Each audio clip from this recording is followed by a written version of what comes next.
नमस्ते India, promise थोड़े ज्यादा का। अरे श्रीमती जी कुछ तो सस्ता लो। नहीं श्रीमान जी, सब बढ़िया लो। इसमें क्या खास बात है? थोड़े में ज्यादा स्वाद, यही तो है इसकी खास बात। क्या स्वाद है? अरे मेरे राजा, सबका राजा आरती और मसाला। अब छोलिया हो या लोबिया, सफेद चने या काले चने, सब कुछ मजेदार बने।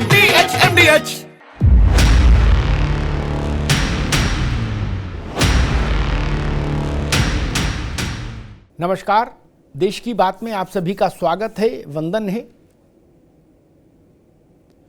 पहलगांव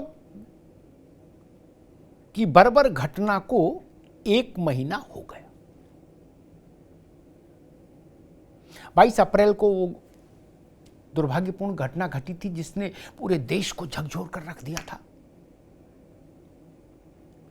धर्म पूछकर मारा गया, 26 लोगों को मारा गया।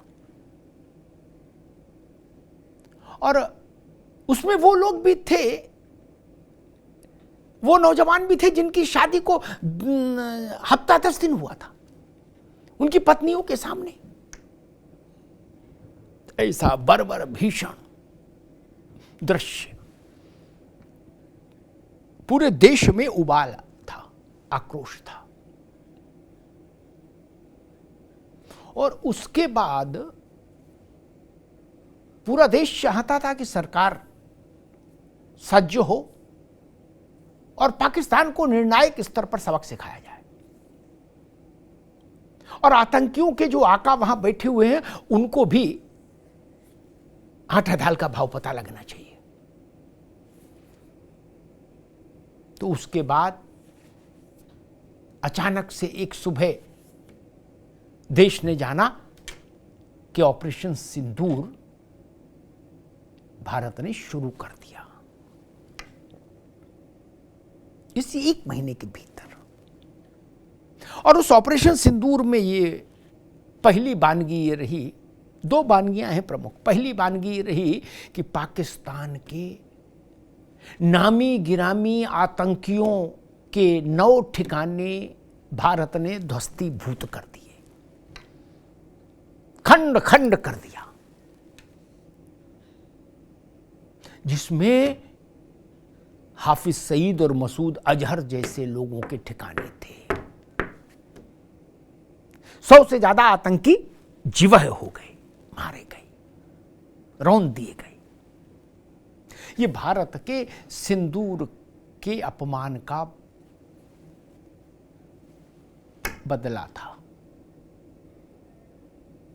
या यूं कह लीजिए कि ये भारत का न्याय था। ये धर्म युद्ध शुरू हुआ।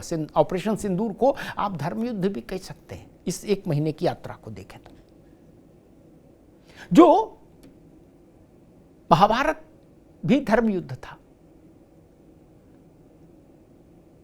भारत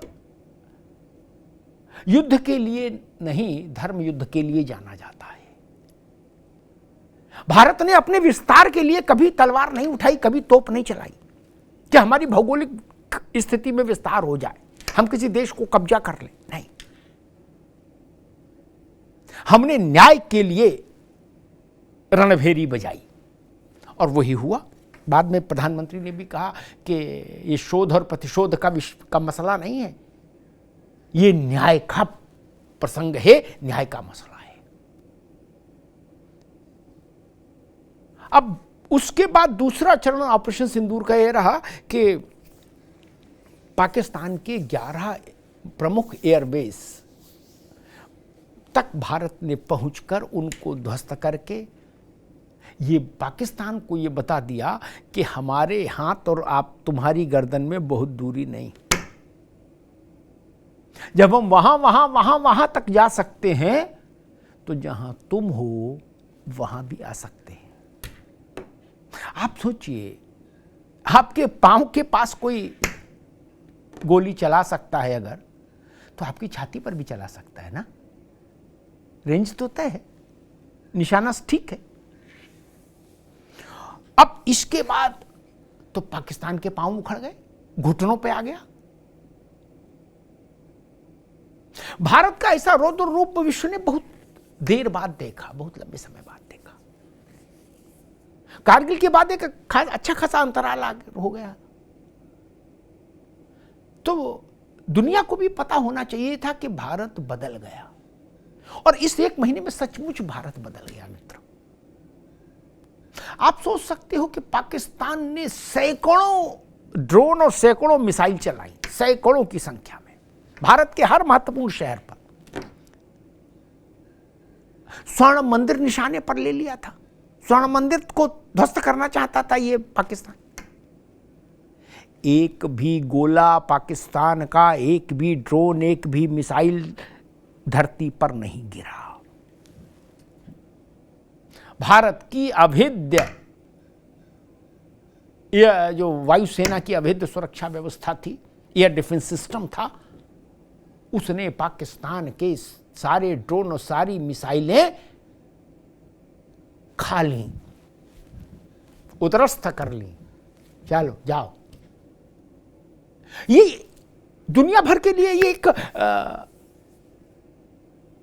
ऐसा वो था कि दुनिया को भरोसा नहीं हो रहा था।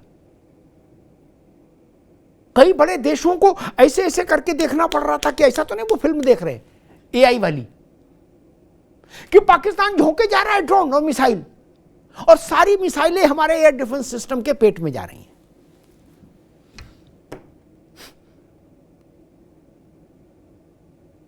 भारत की ताकत से चिढ़ने वाले देशों को सन्निपात हो गया था, सन्निपात। उनका सिर घूमने लगा था कि बाबा रे बाबा, ये क्या हो गया, कैसा भारत है, इतना ताकतवर हो गया, हमको पता ही नहीं लगा। जी हां,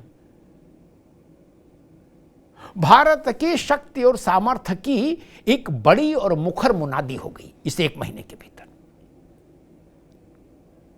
ब्रह्मोस ने अंधेरे में सूरज के हस्ताक्षर कर दिए।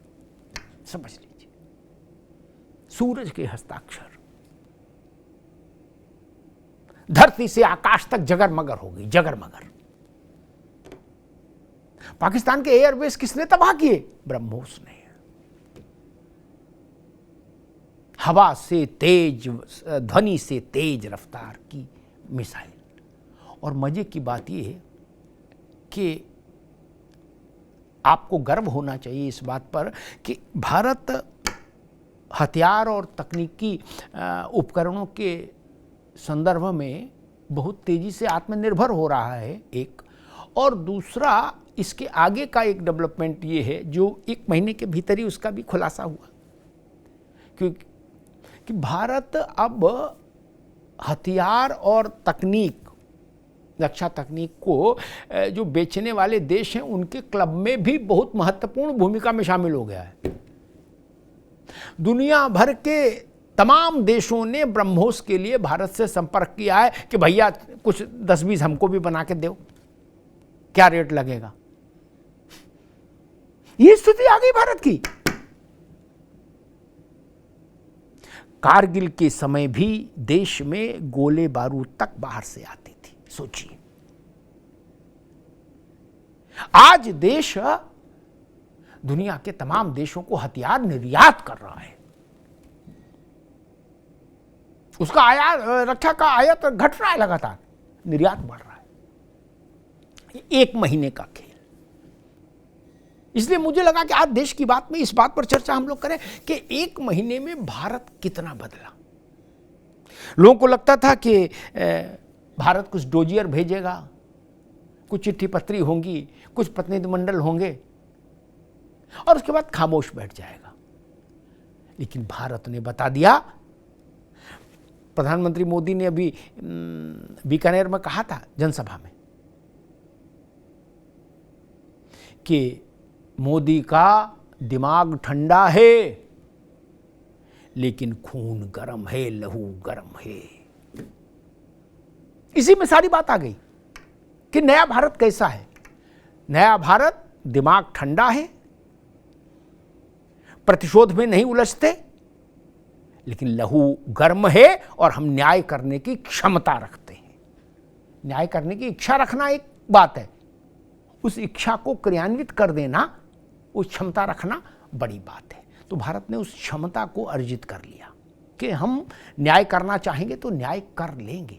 अब पाकिस्तान के लिए स्थिति ये कि भारत ने मारा सो मारा। इसी 1 महीने के भीतर पाकिस्तान को दिन में तारे दिख रहे हैं अपने ही घर के भीतर।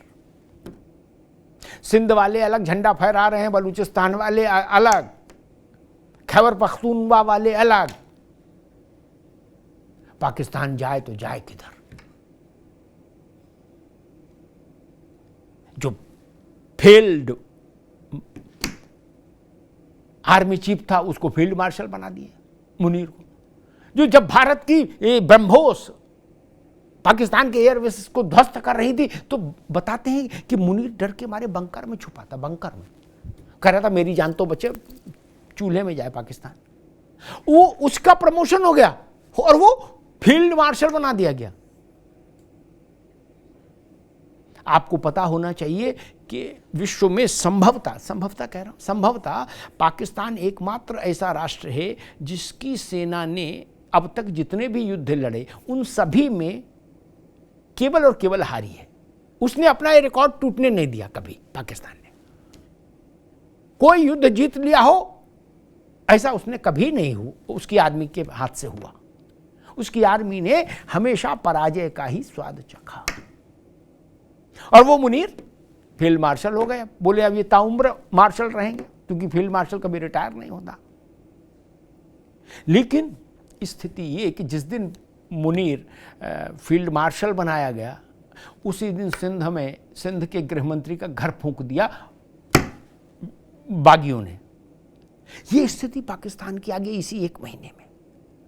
भारत के सामर्थ्य का प्रदर्शन, भारत की शक्ति का प्रदर्शन, भारत के रोष और आक्रोश का प्रदर्शन, और दूसरी तरफ पाकिस्तान लुटा पिटा खंड खंड होने की ओर अग्रसर। तो कुल मिला के मुझे लगा कि ये तस्वीर एक मुकम्मल तौर पर आपके सामने आनी चाहिए देश की बात में कि 1 महीने के भीतर 22 अप्रैल से 22 मई तक भारत और पाकिस्तान में क्या क्या बदला, भारत ने क्या हासिल किया और पाकिस्तान ने क्या गंवाया। धन्यवाद।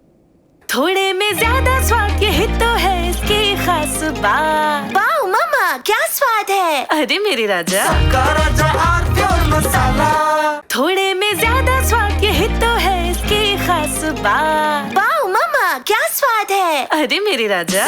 राजा और प्योर मसाला। नमस्ते इंडिया, प्रॉमिस थोड़े ज्यादा का।